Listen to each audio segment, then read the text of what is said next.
আসসালামু আলাইকুম রহমতুল্লাহি ওয়া বারাকাতুহু। আশা করি সবাই ভালো আছেন, আমিও আল্লাহর রহমতে ভালো আছি। তো আজকে আপনাদের সামনে একটা জিনিস নিয়ে সম্মুখীন হয়েছি, যে জিনিসটার কথা হচ্ছে গিয়া যে আমাদের সামনে কোরবানির ঈদ, ঈদুল আজহা। সবাইকে অগ্রিম ঈদের শুভেচ্ছা, ঈদ মোবারক। তো ঈদকে আনন্দময় করতে আমাদের যুব সমাজ ভাইয়েরা এখন বিভিন্ন ধরনের গেঞ্জি বা বিভিন্ন ধরনের পোশাক আশাক পরে থাকে ঈদের আনন্দময় দিনগুলো বন্ধু বান্ধবের সাথে এবং ভাই বেড়াদারদের সাথে কাটাতে। এই জন্য আমি আপনাদের সামনে একটা জিনিস নিয়ে এসেছি, গেঞ্জি। দেখেন, আমার শরীরে আছে ঈদুল আজহা। ঈদুল আজহা এই গেঞ্জিগুলো পেয়ে যাচ্ছেন আমাদের কাছে। আমাদের আরও গেঞ্জিগুলো রয়েছে, আমি দেখাই। এই যে গেঞ্জিগুলো আমি আপনাদেরকে দেখাচ্ছি, দেখেন। এই যে কুরবানি হোক রবের সন্তুষ্টির জন্য এমন একটা গেঞ্জি পেয়ে যাবেন আমাদের কাছে। আবার আরেকটা গেঞ্জি পাবেন যে আমাদের এই একদিনের কষাই এই গেঞ্জিগুলা।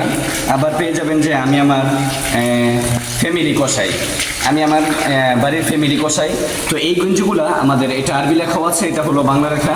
তো এই গেঞ্জিগুলো যদি আপনারা নিতে চান তাহলে আমাদের যে স্ক্রিনে দেওয়া নাম্বার ইনশাল্লাহ যোগাযোগ করুন। ইনশাল্লাহ যে কোনো স্থানে আমরা কুরিয়ার হোক কিংবা নিজের স্থান থেকে হোক আমরা আপনাদের এখানে ইনশাল্লাহ পৌঁছে দেওয়ার চেষ্টা করব। ওয়া মা তাওফীকি ইল্লা বিল্লাহ।